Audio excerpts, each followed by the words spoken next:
before you have children, make sure you're financially independent so that if you want to walk away, you can without having to hang around and be with somebody that's emotionally or possibly physically, economically abusing you. Make sure you'll give yourself the option. If you're already in a relationship or in your later life and you're thinking, okay, but I haven't even started any of this stuff yet, whether you're 19 or 29 or 59, just start somewhere. It is never, ever too late. And I love the quote around the delayed gratification. Do today what your future self will thank you for. This episode is sponsored by Saxo Markets. Hello and welcome to the Investing Insiders podcast, where we help you achieve financial well-being by making smarter money decisions. I'm Brianne, and in today's episode, we'll be digging into some of the top tips that can really help to empower women on their financial journeys at every life stage. Joining us today is award-winning wealth strategist, Rebecca Robertson. Rebecca, welcome to the show. Hello, thank you. It's nice to be on the other end of being interviewed rather than interviewing somebody else for change. Well, we're really excited to kind of have you on and just dig into some really, really important aspects of those key milestones that women kind of face throughout their lives that can impact their financial journeys and the different ways that they approach money.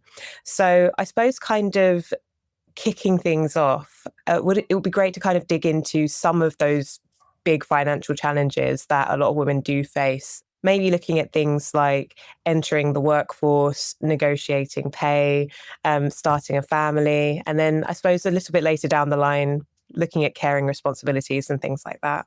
Yeah, I mean, this is how I spend my life talking about these subjects. So, and I do webinars and podcasts and on just like one of those things you said. So it's like blowing my brain. There's just so much to unpack on all of it.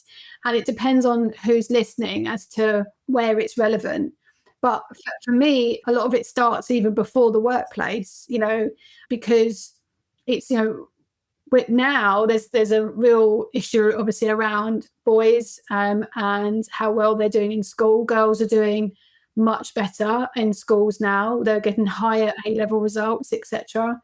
But they're still going into the workplace depending on where, what their background was, with a lot of sort of prejudice, like natural prejudice that depends on what sort of industry they go into. So if you're going into financial services, or if you're going into law, or if you're going into construction, will just depend on how much you've got to fight, really, for your position, for your right.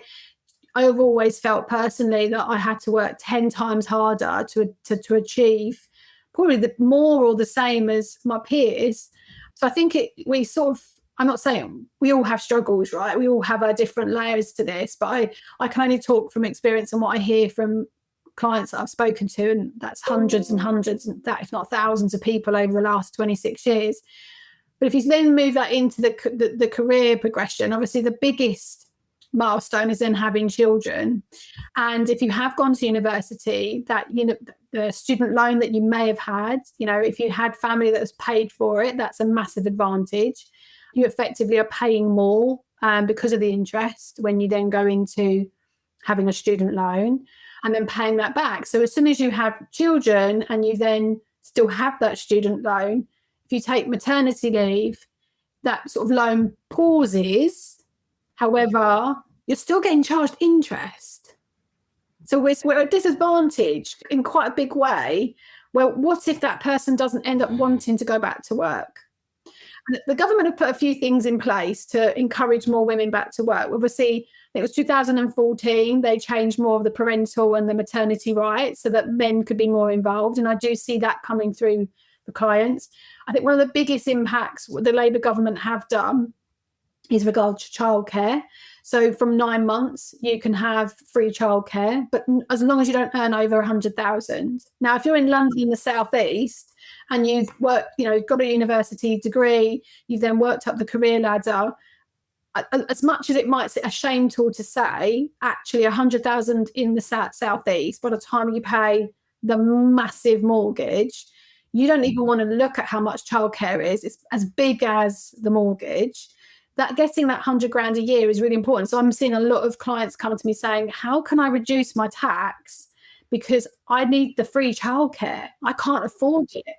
I'm earning all this great money, and that's for male or female. That's my wife wants to have children, wants to stay at home, and I need to be able to pay for the childcare so she can go back to work part-time. So even though with the free elements and the support and the changes I've been putting in, there's still not enough to really, I think, because of inflation, because of just how things are. Look at petrol prices right now as we talk about this in April 2026. Money doesn't go that far anymore. So that's that situation. And if you want to then have more children, you might have to then go back part-time. And so then straight away, as soon as you're going back part-time or you're having a gap in your employment of any kind, and even if you're taking maternity leave, you're having then gaps in your pension, gaps in your savings, and often you're having to then take a step back from a career perspective. And the motherhood cost, the Office of National Statistics said that the mothers lose on average 65 grand a year by the time their first child turns 5 as the motherhood penalty. Which is a huge figure. It's massive. That's by the time they're 5. And so I can see a lot of women actually putting off having children that are, maybe main breadwinners, who are maybe choosing to not get married, wanting to stay single for longer, and being a lot pickier as to who their partner looks like, and not so what they look like not as a person, as in, what that looks like in a relationship. They have higher expectations than I think maybe my grandmother with my grandfather for many, many years. But I think there's that expectation that they don't have to settle down. They don't have to sort of accept. So it's a really tricky situation. And then you have divorce. So then you have the situation where, okay, so you're working part-time, you've got gaps in your pensions, you've got gaps in your savings, you possibly had to change careers. You might have working part-time, so you're on a lower average hourly rate. You're in a position where you may be in more of a care kind of role, so they're not sort of high paid kind of roles. Or you might be in a situation where you've had to sort of step back from the career side, but actually you're having to ask for time off quite a lot because the kids are always sick, and you become this main caregiver where you're then focused there for the children. And whilst your partner has then gone off and increased their salary, increased their pensions, increased their savings, and then you come to divorce, and the courts are extremely unfair towards women in those positions. Years ago, you would be able to maybe get not just child maintenance, but you'd get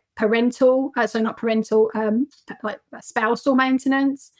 And that doesn't really exist anymore for that younger generation, apart from if you may be reaching 60 and haven't been in the workplace for maybe 20, 30 years. So we're at a disadvantage again. You asked this question, and I'm sorry, I'm unpacking a lot here, but that's another area where women that go into retirement in poverty, if that ratio is 10 times higher if they are women of colour and if they have been through divorce.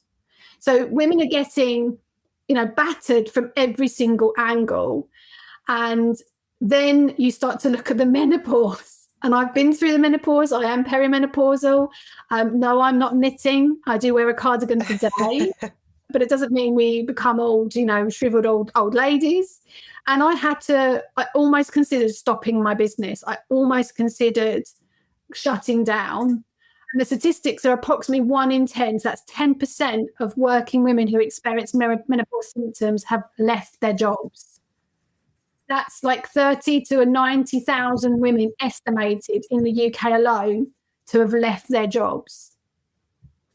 So, yeah, it's a big question you ask, and I've gone off on a big rant, but it's such an important subject, and it's something as you can probably tell, I'm very passionate about. I think that set the conversation up perfectly and definitely laid the map of the timeline of really key events. There's a lot of stuff that happens in between, but there are these milestone events that do occur that you do have to think about. I think for the longest time, it's something that has always been there, but with financial education becoming slightly more commonplace and people feeling more comfortable and empowered talking about money, we're starting to see those patterns and really talk about the effects of these big things in women's lives. So I think let's take it back to sort of the beginning. Let's go to kind of school days before potentially going into higher education, an apprenticeship, or maybe joining the workforce, when thinking about some of those early financial conversations that would be helpful to know about, if, say, you've never spoken to your family about money, or it's not something that you really like talked about in school, what are some of those key elements that you should probably start to think about when, you know, you're a teenager, maybe you've got your first job, you're thinking about, okay, how do I want my life to look? What kinds of things should you start to put in place at that point? So it depends on who your listeners are. So if I'm talking to the parents or if I'm talking to the children, it's a very different conversation, right? So I don't know who your audience are. It's a mix of the two. Mix of the two. So Okay. yeah. So if I'm talking to the parents, the children aren't going to like what I'm going to say. And I have an 18-year-old, so I can talk from experience. And I have been 18 at one point, where I said to my dad, I think it's really unfair that the phone company don't put a cap on how much you spend on your mobile phone. It was back in the days where you paid per call, and we got a £350 phone bill, and I had to pay it. It was like half my wages or something. And my dad still winds me up about that today. So I've learned from experience, and it's relevant experience I'm talking about, and then also having a teenager myself. And I think when I'm talking to clients, often I'm saying to them, you can't disenable your child. You have to enable your child. And what do I mean by that? I mean by every time they come to you and say, can I have money to go to the shops? Can I have money for that new pair of trainers? Can I have money to go to the cinema? All you're doing is being a cash machine, and you're not enabling them to be able to manage money. It is better to maybe give them an allowance and say, this is your allowance. These are maybe the household jobs you have to do, or you have to walk the dog, or whatever you've come to an agreement. And it's good to put an effort behind that money, so they're not just getting it for nothing. But equally, they're getting a set amount and they have to manage it. And that's, I would probably say, one of the best things I've done for my daughter, because it then meant that when she was getting this pocket money, if you want to call it that, an allowance, as she started to work, as she started to get other earnings and do other things, she was able to make some decisions of her own. And then more recently, she said to me, when can I get a car? Like, she's got a car. We bought her a car. But she said, when can I get a loan? Like, I want to maybe get a car with horses. So I might get another horse. And we've said, no, we're not charging you any rent, but you're not allowed to take out any credit cards or any loans while you live under this address, because I'm not disabling you. You're not allowed to do that. And we can check the credit file. You're linked to us on our link to known associates. So no, you can't do that. We're not charging you rent so you can save. So what we're doing is we're trying to set up the correct habits. So for those that are listening that are younger, I spoke to a young lad a little while ago. I do like these free calls for clients where their child is like turning 18 or going to university, and I sort of do it as like an additional service to the existing clients. And he was so switched on. He'd been listening to so many things, and we really just talked about the difference between a JISA, a LISA, an ISA. Yeah. And when he was planning to buy, and he had a really good idea, and it was more of a planning conversation than was it an investing conversation. And he sort of knew 90% of it, and I was able to send him on his way. A lot of people aren't at that point, and I think they're only just, I know that I started working in a bank when I was 19, and my dad opened my first bank account for me, and I went to work in the bank, and I didn't have a clue what a savings account was. So I think by listening to podcasts like this, by starting to increase your understanding and start to just start with £10 a month doing something somewhere, you're setting yourself in the right way of doing things, and thinking about, what those longer purchases are that you maybe want to put a small amount aside for. So it's that delayed gratification for anybody that I think is really important. By putting structures in place with your budgeting, your money management, your mindset, your goals, your planning, what you're doing is you're putting a roadmap in place rather than just driving around aimlessly, which I know just wastes petrol and actually will achieve nothing, which kids seem to do. My daughter did that. She first started learning to drive, and they just drove around aimlessly for hours. And so you can lose a lot of time and momentum by doing that. So by having a really clear goal and saying, I'm going to buy this thing, or I'm going to do this thing, and then the rest of it is going to be saved, or the rest of it is going to be spent in a certain way. By having that plan in place and achieving it, it's very it gives you a level of sort of satisfaction that then when you come to doing bigger things in the future, like buying a house, like having children, you've done the basics, you've done the foundations, because no one wins the lottery and then is actually knows what they're doing, with all of that money, right? A lot of lottery winners actually become bankrupt within 5 years. And the reason is for that, because they've not done the basics. Yeah.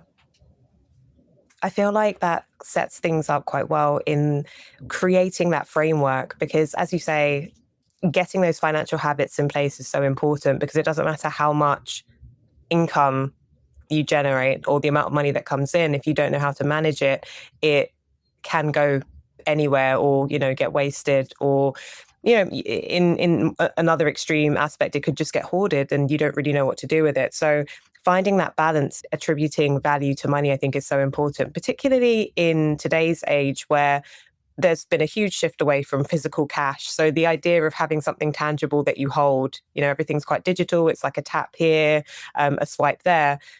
Just creating that value system, I think, is so important. And it's refreshing to hear, a lot of the conversations that you're having with people that are, looking at things like junior ISAs and comparing them to adult ISAs, seeing what they can do in the interim as well.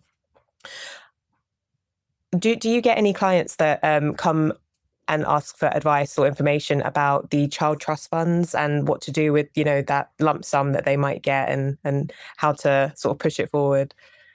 Yeah, I mean, with a lot of them, depending on how they're invested, depends on who the account's with as to what you should do with it. So I sort of have to be quite careful not to give sort of broad stroke advice here. But if it's somewhere that's not great, there are companies that you can actually convert it into a junior ISA. And so it's worth exploring what that does, what that allows for you to do either way. As a child at 18 then receives this lump sum.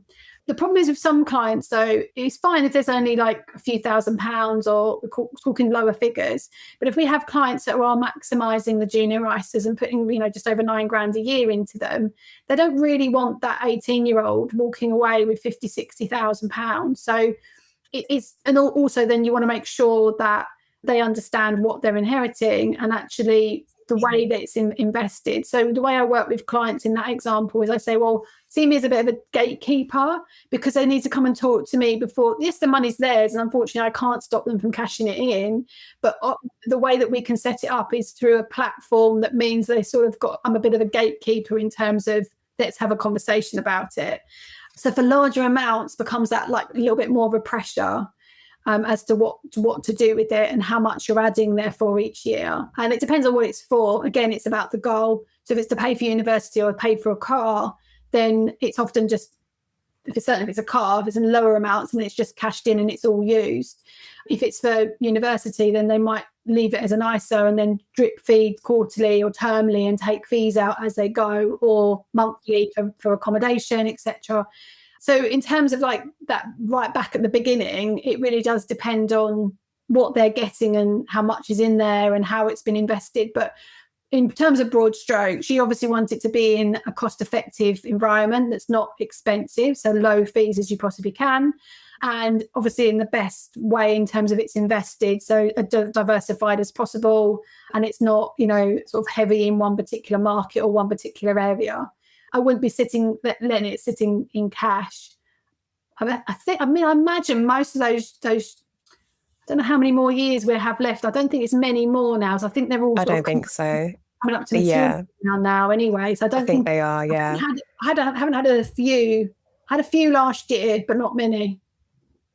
Yeah, I mean, one thing that I really love that you mentioned previously is about getting started with things like savings and investing quite early. So with investing, obviously you can put money away in very small amounts. So say £5, £10, and watch it grow over time, which when you have your, first job, it might not necessarily be a huge chunk of that. And it's something that you can use to experiment and keep adding to.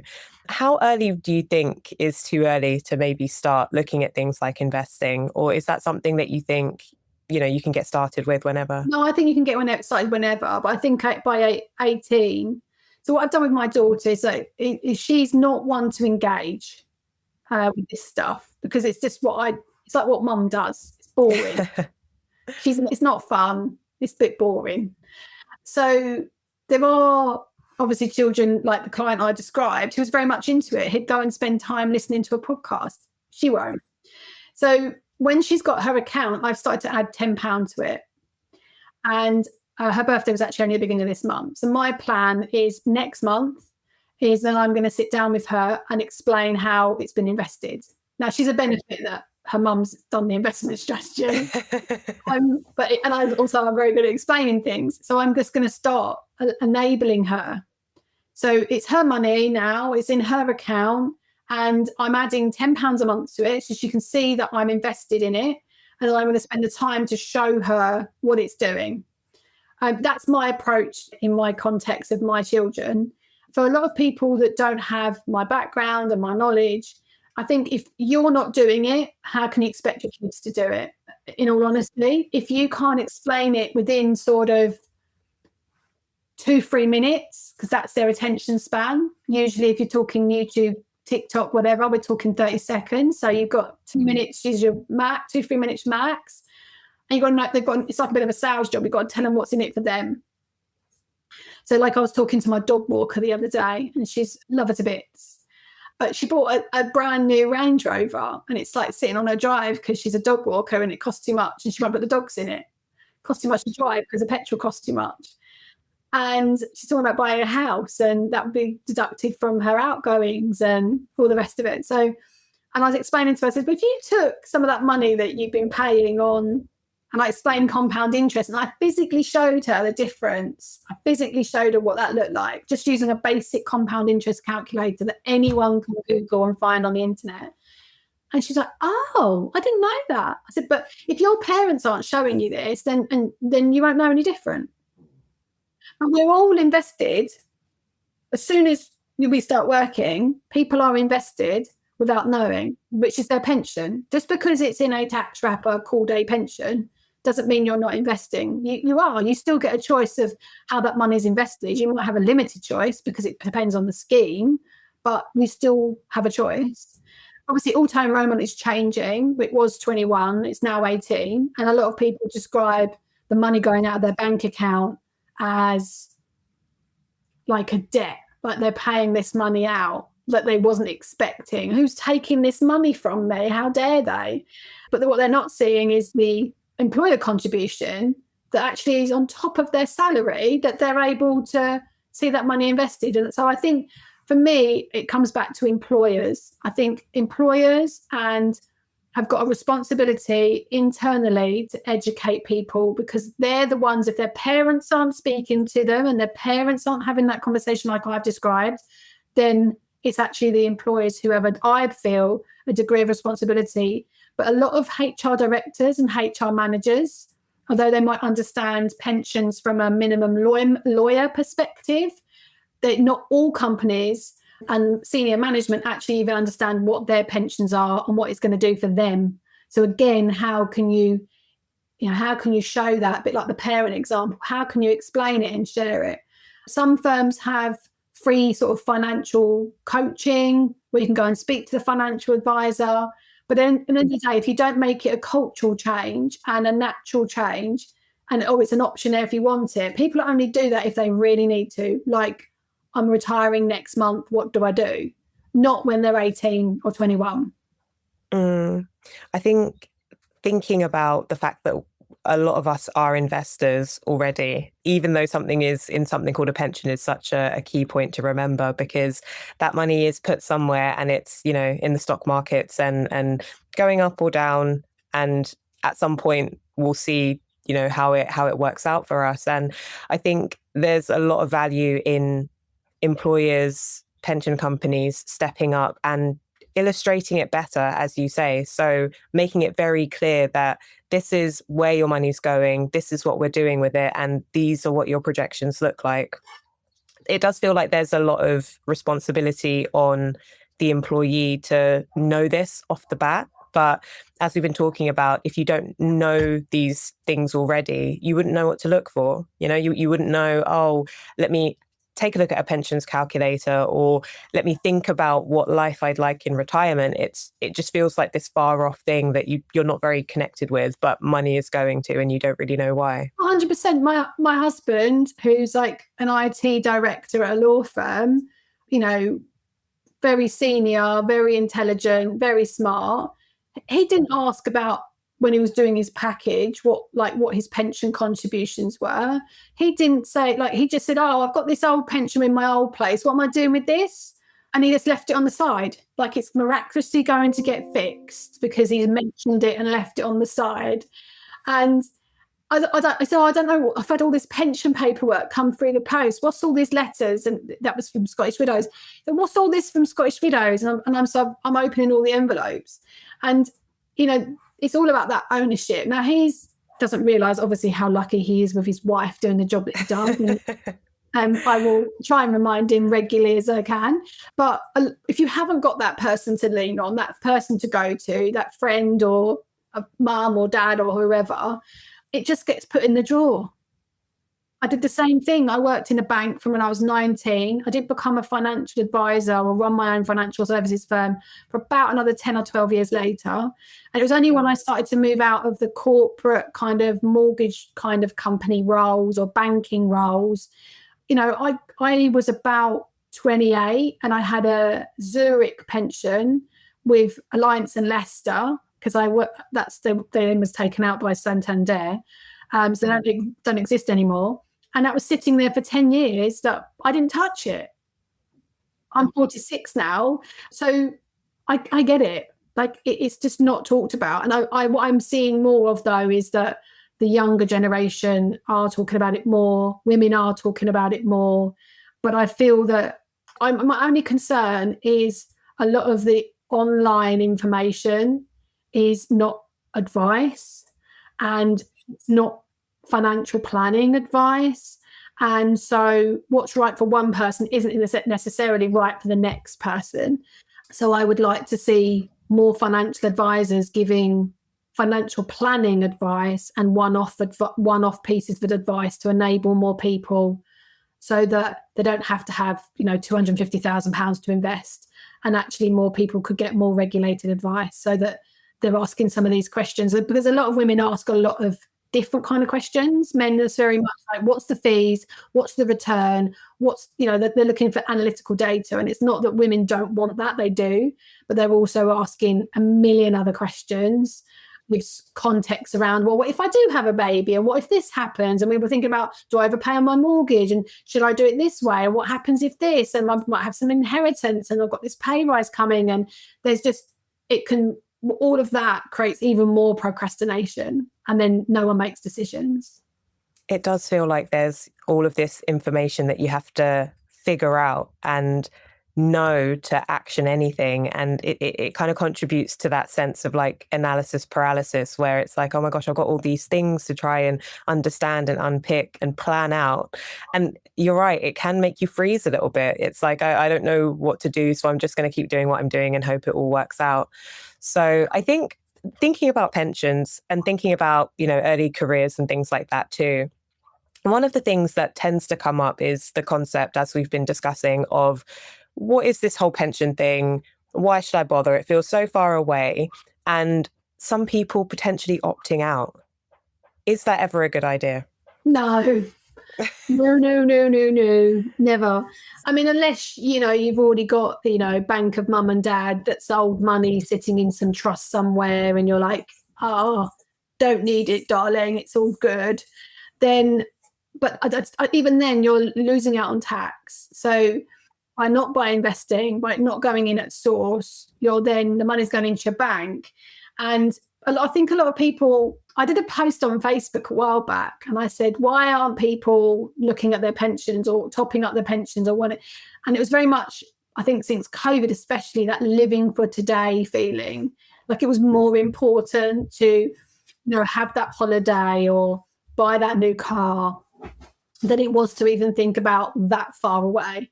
And there's been a lot of psychological research into this, and that's that if people can't sort of see themselves getting old, or they don't feel like they're getting old, or they don't have something that happens that makes them realize they're not infallible and actually anything can happen at any moment, then they delay it as long as they possibly can. It's like a problem for later down the line. I'll work longer. I won't retire early. I'm inheriting some money anyway. I'll downsize. I'll sell the house.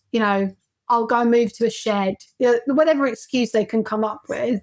And then equally, if they do understand they're not fallible and they have had things happen to them, then they're living for today. So they're like, why should I forgo the holiday for a pension that I might not even use in 50 years' time? And so my approach to it is there's balance. You have to put a roof over your head first for retirement.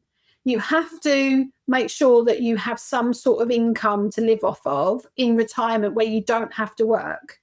Once you've ticked that box, your future self will thank you for it.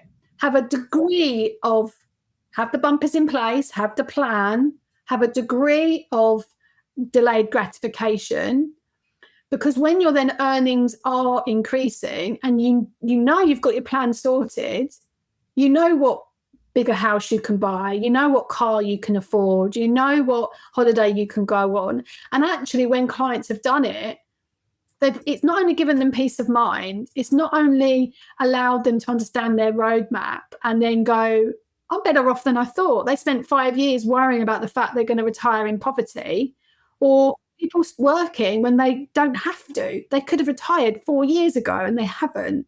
So it gives you a real roadmap. By bearing your head, it doesn't achieve anything. I think a lot of people are worried that they're worried about the figures. They're worried about what they don't know. But all the time you don't know, you're creating a problem down the line that could just be getting bigger and bigger and worse and worse. So for me, that's the other side of it. So for me, I say that this is my friends, people I know, or whoever is online as well.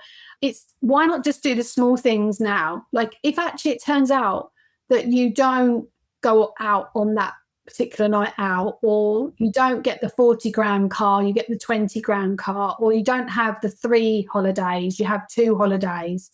But if that meant that you was putting an extra 5, 6, 7 grand into your pension over the next 10 years, and it meant that your pension pot when you retire meant you could retire comfortably and you could be in a position where you can run around with your grandchildren or take care of your grandchildren, and you could still go on holiday and do those things, but you're saving for that future. It's just sort of flipping on it. It's on its head a little bit. This episode of the Investing Insiders podcast is sponsored by Saxo Markets. Saxo provides access to a broad range of global assets through a sophisticated trading platform. You can trade US stocks from as little as $1 per trade and UK stocks from $3 per trade. Please remember that all investing involves risk. The value of your investments can go down as well as up, and you could get back less than you invest. Terms and conditions apply. Visit Saxo Markets to learn more. As you kind of mentioned before as well, it's about having that goal that you're working towards, which you can start to unpick quite simply by using things like pension calculators, or seeing if you can get free financial guidance from your employer, pension scheme, or something like that, which is so important. I suppose as you're moving through the career, path, or at this stage in life, one of the things that might start to come up is the idea of potentially starting a family. And, if you decide to do that, obviously, as we mentioned, there's the motherhood penalty to watch out for. What are some of the steps that potentially could help somebody prepare for that loss of income when they take time out of work? And how do they keep an eye on their pension? Like, are there things that they can do to make sure that they're still getting contributions towards their retirement fund? Yes, so some employers will still pay into the pension if they're nice whilst they're on maternity leave. And I think it's something that people probably think about retrospectively. So I think when you're planning for a family, I've had clients message me who are younger, and then they've said, a lot of them are having to have IVF because they're a little bit older. And that costs a lot of money. But without putting that aside for a second, I think it's really important to sit down with your partner if you're in a position where you have a partner. Some women, unfortunately, are left holding the baby, literally. But in a conventional sense, if you're with your partner and you're having a baby for whichever means, and it is about having those really honest conversations, and to the point where it can be uncomfortable, it's not always easy, because the other person might have a completely different DNA to money to you. And so far, that's been great. Who cares? I can spend my money on whatever I want. I can do what I want, go where I want, buy what shoes I want, go on nights out where I want. I'm not asking you for anything, right? And you might have a really nice relationship where, you pay the bills 50-50.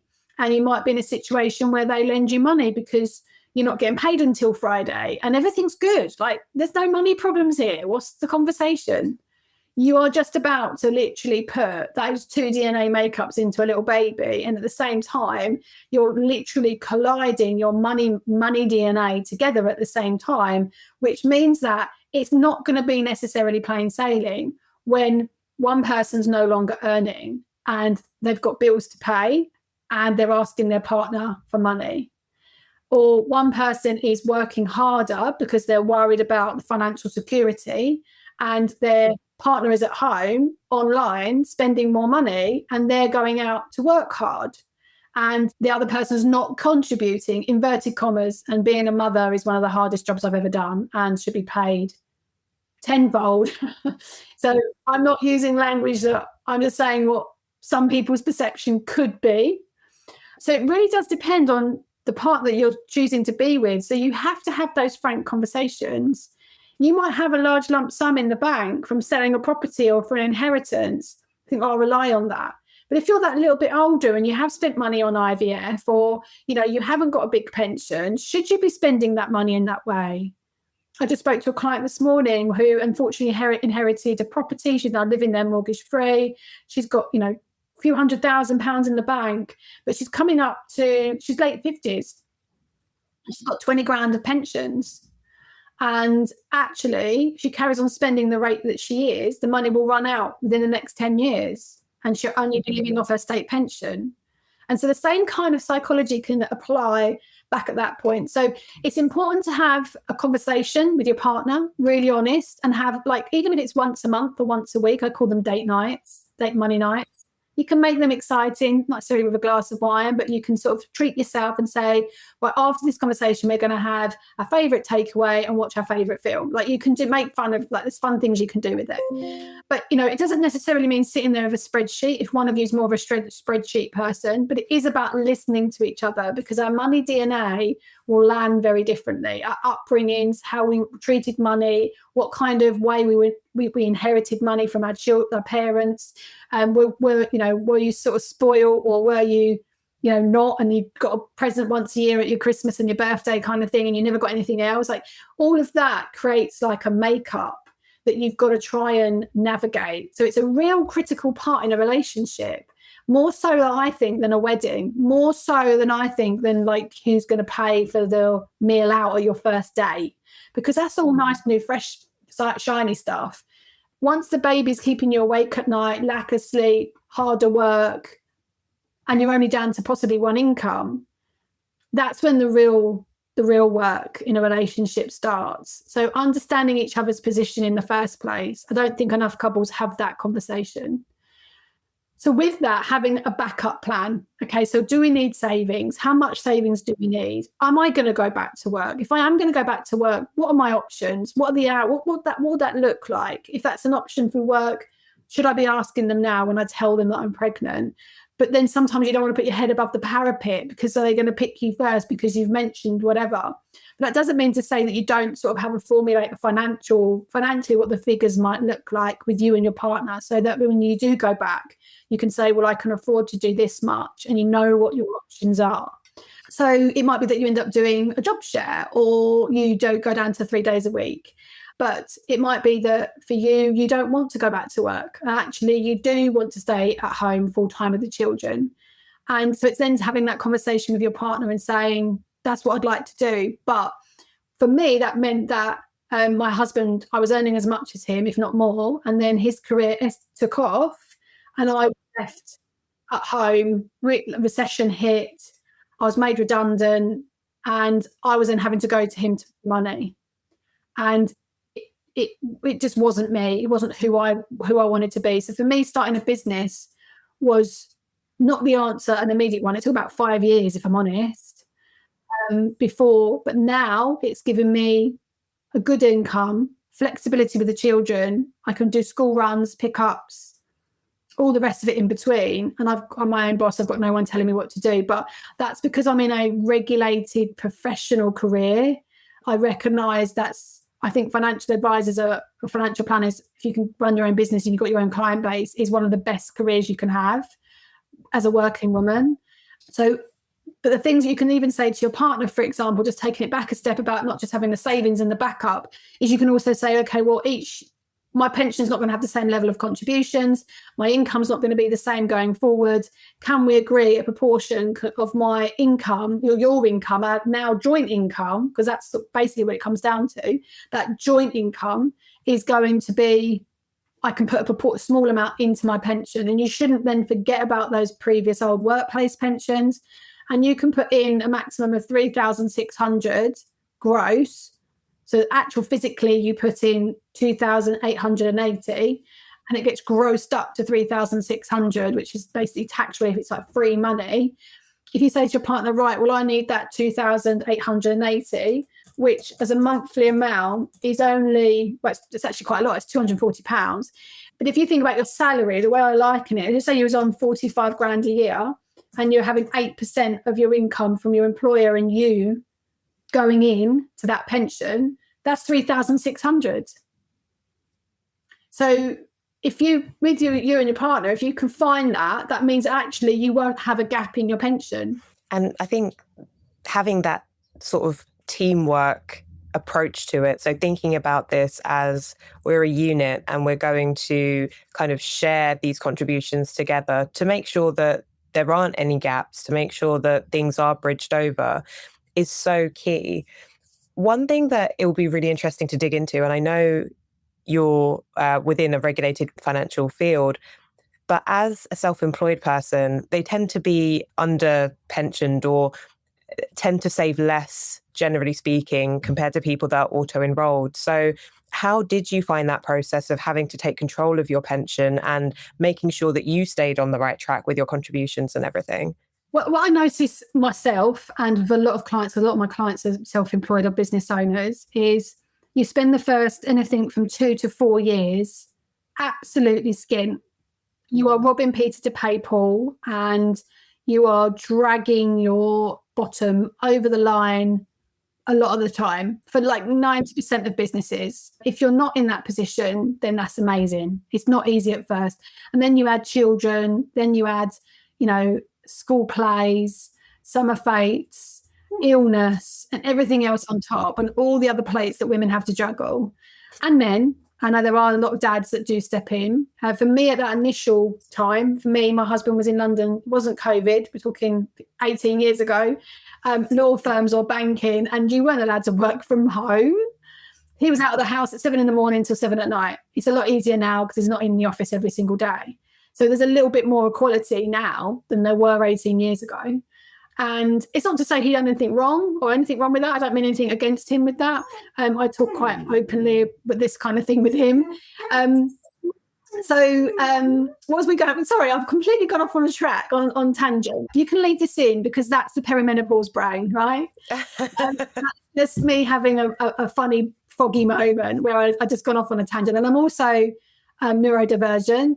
And so a lot of women that are perimenopausal, but they don't know that they're neurodivergent, then when they hit the menopause, the tendencies are much, much worse. So I'm on HRT, but I still have bad days. I still have good days and bad days. Anyway, so self-employed. So for the first 5 years, I couldn't even think about paying into a pension. And then when your income does start to happen and you actually, I've got some money. I've got some actual money that I've actually earned some money. A lot of people, they spend it.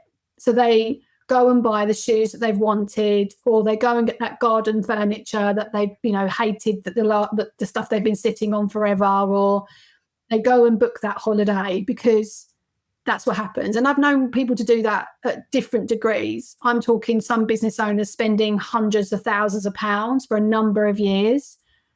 Once the person's often done that to whatever degree, whether it's just buying one pair of shoes or hundreds of thousands of pounds, they then often start to accumulate money in their bank account. And unless they've got an accountant saying, not retrospectively after the tax year is finished, you're going to have a higher tax bill, if they're a limited company, then quite often they accumulate that money, and then afterwards the accountant says you should really put some of this into a pension, it reduce your corporation tax. That tends to what happen.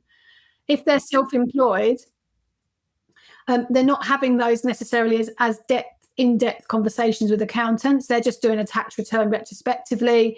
They can't reduce their corporation tax because it's not an employee contribution. It's a personal thing. It's really personal finance. So the accountant won't really engage in that. And that's why sole traders are worse, I imagine, than limited company directors. So for me, I was a limited company director and I had the knowledge. So I just started small when I knew I could afford it. And I've just gradually increased it over time. And I tend to do that. I review it maybe every quarter, 6 monthly, and I increase it accordingly. So rather than paying myself more, I put more into my pension, because there's no point me taking money out of my limited company and paying corporation tax and paying dividend tax for it to sit in my personal account. I'd rather it go into my pension. So it's sort of, your pension comes first in financial planning hierarchy, because you're solving the future problem. And for me, it saves me a lot of tax. For sole traders, you can make pension contributions and you get the tax relief that I was mentioning before, up 20% tax relief. Again, it's capped at your annual earnings.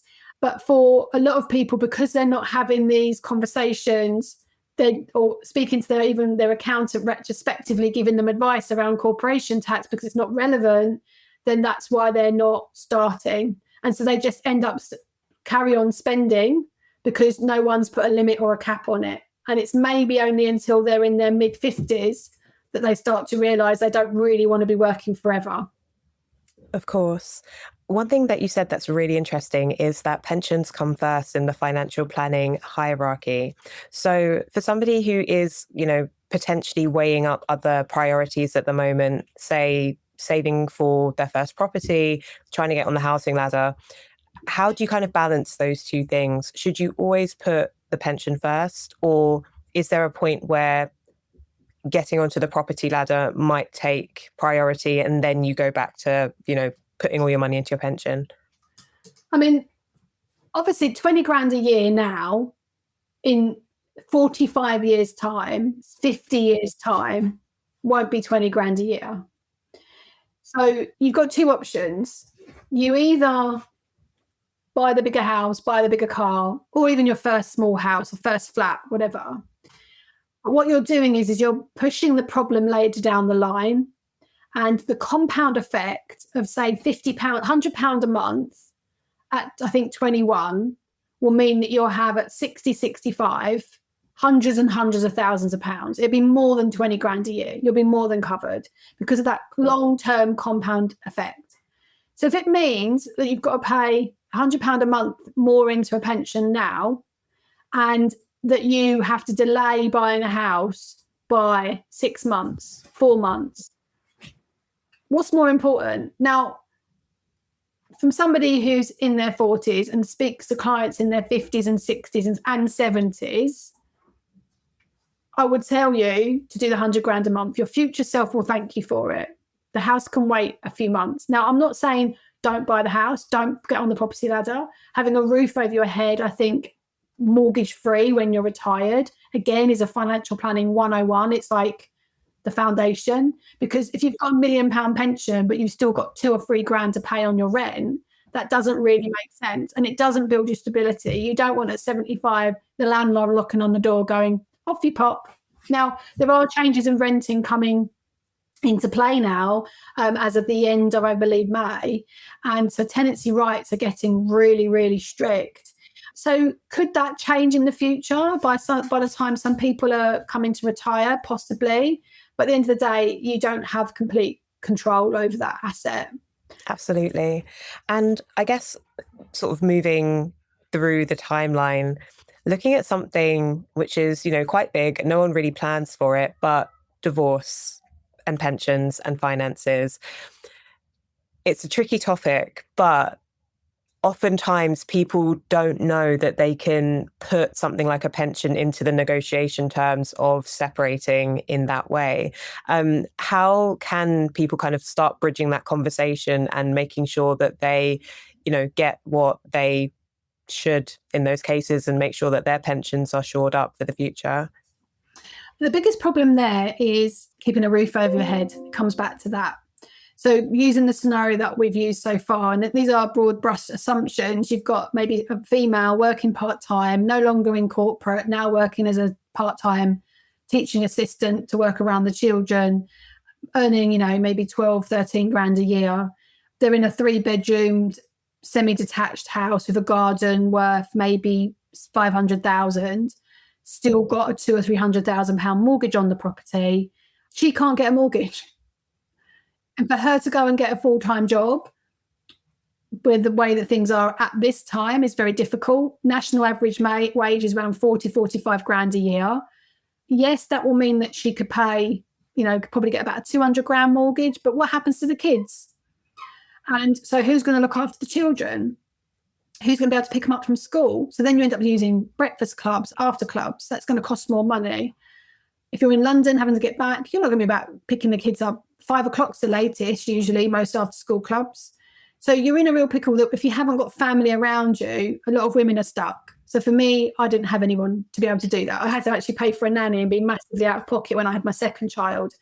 But it was worth it because I knew the business model and it worked. So in that scenario, all the female is looking for is they're not worrying about that pension in 20 years' time. She's not caring about herself. She's thinking about, how can I look after my kids? How can I keep a roof over my head? So the pensions don't come into the equation for that reason. What they do is that they use it as an asset to offset against the equity of the house. That's what it often ends up happening. And what I mean by that, let's just say the guy's got 300 grand pension, 150,000 each. She'd rather have that 150,000 in the house and keep the house than she would having to then buy him off or try and sell. It would mean often selling the property, moving to a smaller property, and then possibly having to change schools. It's a massive uplift. So that's why pensions are often part of the legal financial disclosure. Lawyers will be telling women you're entitled to half of it, but because of the position that they're in, they're left holding the baby, so to speak. And what does happen is that spousal maintenance is becoming less and less. Courts will expect women to go back to work and work full time. They don't really care about anything I've just said. And what ends up happening is that in this example, it's just because what I come across, so I'm not trying to be gender specific. The male will look after the children half the time and the female half the time. And what will happen then is that he doesn't have to give child maintenance. And what then that means is that she's basically got to look after the children for half the time, have a suitable home for them for half the time. But then she's got nothing coming in terms of income. She's only got her part-time job. So then she's having to take equity out of the house and then rent somewhere and live off that money that she's taken out of the house. So then she's got no residential home, which is a mortgage that she could pay down on and eventually own the asset. She's basically got cash in the bank that's depreciating, and then she's got no pension either. So she's walked away with nothing, effectively, apart from some money in the bank, which will see her through for the next few years. But at that point, for a lot of women, they're just glad to be free of whatever they were unhappy with. Now, that's not all marriages. It's obviously a lot. I hear some really awful situations, and my heart goes out to them. So for me, my daughter, and what I tell her, because of the profession that I am in, my dad, I was brought up quite Catholic, very strict Catholic. So my dad said, you don't have children outside of wedlock, so you have to be married. I don't say that to my daughter. I say to my daughter, make sure you have children with the person that you love, because even when you may not be together and you've decided to separate, you will still have to work with them as a team. They're still going to be the father of your children. So make sure you love them. And additionally to that, don't have children until you're financially independent. So don't go into a relationship unsure as to how it's going to work once children arrive. And that's the only advice I can give her. That's a really big thing to consider, think about, because essentially the person that you do start that life with isn't necessarily the person that you leave at the end of it. Something that's just popped to mind is the concept of prenuptial agreements and sort of having it in place. It's something that I've seen discussed more and more. And obviously, you know, sometimes there are polarized opinions on it. But my thinking is it's essentially like an insurance policy. You don't necessarily intend to have to, you know, claim on it. But if things don't go your way or whatever, it's there, and there's kind of like a safety net that these are the terms that you've kind of agreed to. What are your thoughts on that? Is it something that you think could help in situations like this? And, you know, how much should people consider that kind of thinking before entering into marriage and starting families and everything like that? Yeah, I mean, I can't imagine of me doing that. It's because I met my partner when I was 19 and we've been together 26 years. And we went into the relationship with nothing. And he's got to where he is because of my support. And I've got to where I am because of his support. So we're very much in it together. And it's very much 50-50. So I think for my circumstances, it's not quite relevant. But I think if you're somebody that has maybe inherited some money from a late grandmother, and there are, you know, you can ring fence that money with a prenup. And I probably would. If I'd inherited a large point of money at some point, I probably would. You can have a will in place and you can put property into trust, so that if you was to separate, so like, for example, my mum, when she passes away, her house and her assets will go into a trust. So if I then separated from my husband, they're not part of the divorce.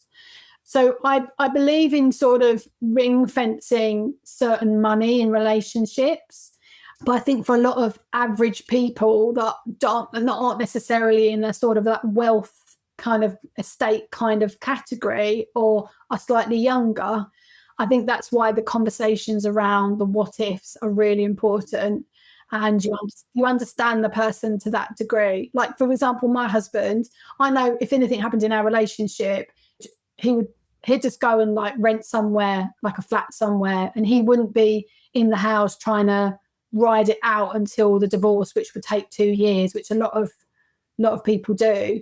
So I think, you know, really knowing the person, but like you say, like people change over time. You know, 26 years being with, you know, we've gone through all of our 20s, all of our 30s, and now halfway through our 40s. We're not the same person when I was 19. I think our values are, and our core beliefs are, but, you know, you don't know how people are going to be after 20, 30 years, right? And you don't know how else they're going to meet, how they're going to be influenced. But so I think even if you have like a really clear cut decision, and I would just say to women that do decide to have children and that you're not working and you're not financially independent and you haven't got like your own money, that you have talk about how you can have that financial independence via the joint money, and that you have got a separate pot and you have got savings and you do know where things are. So if you haven't done a prenup and there isn't like necessarily what's the prenup for, what are we actually sort of allocating, that then at least throughout the years, you're not abdicating your financial responsibility to the other person, because we can do that quite a lot. It's like, you look after the kids and I'll look after the finances. No, it's too big of a deal. It's not the 1920s anymore. You won't be supported through the courts in the same way, and you won't get the same kind of support in that things have changed. So if you want to be like, I think they call it a trad wife, I think they Trad call wife, it. yeah. My husband would love me to be a trad. He married the wrong gal. Like, that's not me. It's like that's fine. All for you, everyone choosing who they want to be, what they want to be, all great. but you still need to not abdicate your financial responsibility onto somebody else. You still need to be responsible for it. So that if something was to happen, you know where the finances are, nothing's hidden, nothing's, a lot of people have issues around financial. Part of the divorce process is financial disclosure. And there's a lot of, you have to get auditors and stuff involved and investigators because it's been very much separate. That clarity is so important, and you don't really know what you're working with unless you see the numbers, and you can kind of take action from there. One of the big statistics that you mentioned during the chat was that I think it was around 10% of people going through menopause tend to leave the workforce because of their symptoms and everything that's going on. What kind of support would you suggest people look at if they're going through that? And what kind of steps can they take? Because obviously, if you need to take time out of work, that's necessary, and you have to take care of yourself. But in the meantime, are there any levels of support that could potentially help people not have to do that if they don't want to? I think it comes back down to private healthcare, which I feel that I used 18 months. I used a private nurse. And it's not to say the NHS didn't do a good job, but their standards was, okay, well, you're no longer on your arse, not able to get out of bed, and you can walk and talk now, so you're fine. No, that's not fine. I couldn't do my podcast. I couldn't do marketing. I couldn't do public speaking. I could only work very part-time hours. I was debating whether I should stop. I thought something was wrong with me. So then I went to a private nurse, and I was able to get an increase in the medication and the right medication that then meant I'm back on not quite the full cylinders, but I'm a lot better than what I was. So I think you have to be determined. I think I see a lot of friends and a lot of women that I speak to that are just so accepting of feeling completely shit. Excuse my language. And I'm like, oh, that's not acceptable as far as I'm concerned. So I think it's really important to say, no, you deserve better. But I also think it also comes back down to the workplace.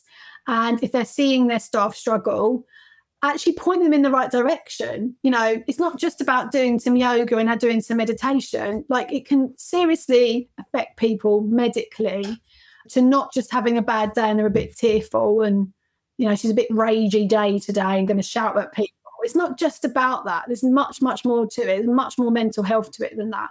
So I think workplaces should have the right support in place.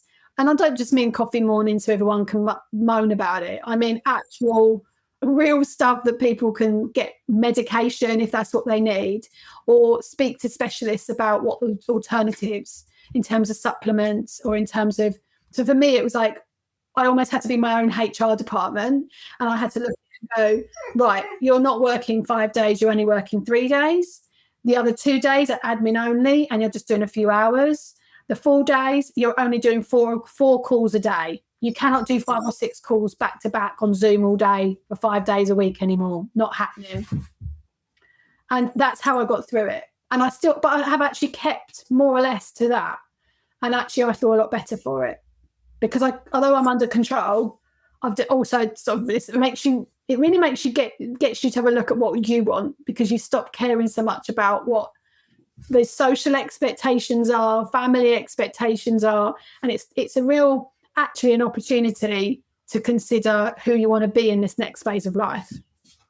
Absolutely. It does mark quite the transition. And as you mentioned before, having to deal with all of those new symptoms that come on and still hold on to, quite a lot that women tend to take on between caring responsibilities and work and everything. Having to hold on to all of that and go through this transition, it can really derail you. So, it's a real testament to kind of your will to finding something that worked for you. And hopefully this is a nice platform where it can inspire other people to do the same. You don't have to keep forcing yourself to be on the same train or trajectory, because life is literally signaling to you that there's a change here, and it's embracing that and moving with what feels right for you. 100%, yeah. And yeah, always speak to people. That would be my only advice. Anyone that's struggling, go and speak to your mates about it. And if you're not getting the kind of response, then just go and talk to some more people about it, or go and find a Facebook group, or look in your local community if there's any sort of help groups or anything, because there is so much out there, and I think a lot of it is knowledge. I spout a load of information off to someone yesterday. I said, no, you need to go back to the doctors. My son plays chess, and there's a chess club, and one of the mums was saying, oh, yeah, I've been put on this, but I'm not, the medication is that, and that. I'm like, but that means your body's not getting enough this. And I have the knowledge. I'm not an expert. I'm not a doctor. I'm not a nurse. But I did say to her, don't accept that. Go back to your doctors. Go and get some help. And I think, for a lot of women, we keep piling it on. We seem to think that we're like this workhorse, this donkey that can take on more and more and more. And at the end of the day, we set those expectations on other people. We allow people to do that. We cannot blame anybody. We have to look at ourselves and say, what is making me allow other people to treat me like that? And that's just a self-reflection of how we feel about ourselves. So a lot of it is inner work. A lot of everything I've talked about is actually, for me, I went on a 1-year program, and it was like a self-help, self-development kind of program. And that got me to work through a lot of my child trauma, a lot of my past issues, that I was then able to grow as a person and stop people pleasing. Which is something I think a lot of us can fall into. It's part of the conditioning. You have to be there for everyone and help hold things together. Rebecca, this has been such an amazing conversation. Like, we've touched on a lot of different aspects and taken people through quite a big timeline. I do wonder, do you have one piece of financial advice that you wish all women knew? And, if they could wake up tomorrow and have this to kind of lead the way in their lives, what would it be? I think it's a hard one, because it depends on what stage they're at and what they've got coming next. So it feels like my daughter, that kind of age, it would be before you have children, make sure you're financially independent, so that if you want to walk away, you can, without having to hang around and be with somebody that's emotionally or possibly physically, economically abusing you. Make sure you'll give yourself the option. If you're already in a relationship or in your later life and you're thinking, okay, but I haven't even started any of this stuff yet, whether you're 19 or 29 or 59, just start somewhere. It is never, ever too late. And I love the quote around the delayed gratification. Do today what your future self will thank you for. Yeah. That's amazing. Well, Rebecca, thank you so much for your time. This has been a great conversation. Could go on for hours. I think we could talk for absolutely ever. And we've talked about so many different subjects. So thanks for having me. Thank you so much for joining our Investing Insiders podcast. If you like the episode, please subscribe and leave us a 5-star review on your platform of choice. For the latest money news and deals, you can sign up to our weekly newsletter at investinginsiders.co.uk/newsletter-page. We've also got a suite of guides, tools and calculators on our website at investinginsiders.co.uk. You can also keep up to date with us on TikTok, Instagram and YouTube. Thanks for joining us, and we'll catch you in the next episode.